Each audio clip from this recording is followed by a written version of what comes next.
नमस्कार. ह्याच्यामध्ये आपल्याकडे ट्रान्सपोर्टर काही आलेले होते. त्यात काही ट्रान्सपोर्ट संघटनेचे कुक्कू मारवाजी, इतर 2-4 त्यांचे ट्रान्सपोर्टचे सदस्य मेंबर्स सगळे आलेले होते. त्यांच्या काही मागण्या होत्या की जसे काही कामं होत नाही आहेत RMA वगैरेच्या संदर्भात, तर त्या संदर्भात त्यांनी त्यांची मागण्या सांगितल्या.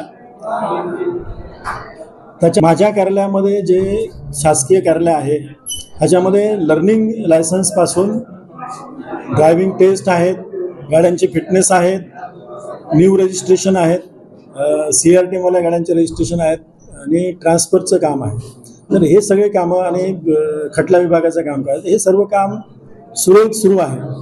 ह्याच्यामध्ये काही ज्या बाहेरच्या राज्यातल्या गाड्याचे जे काही प्रकरणं ह्या कार्यालयामध्ये ह्याच्यापूर्वी घडलेले आहेत त्या अनुषंगाने आम्हाला वरिष्ठ कार्यालयाने काही स्क्रुटिनी दिलेली आहे.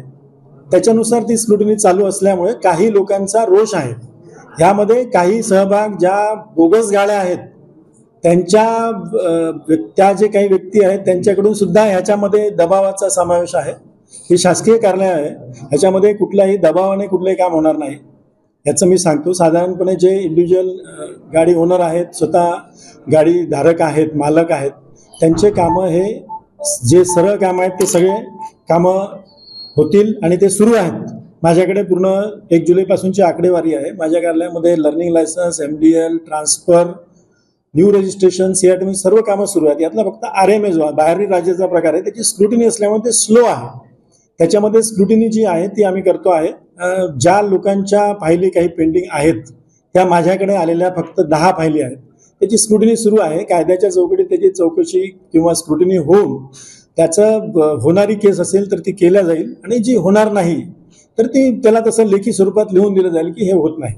आणि ह्याच्यामध्ये जर काही बेकायदेशीर कायद्यांचा इन्व्हॉल्वमेंट असेल तर त्याच्यावर डेफिनेटली फौजदारी कारवाई केली जाईल.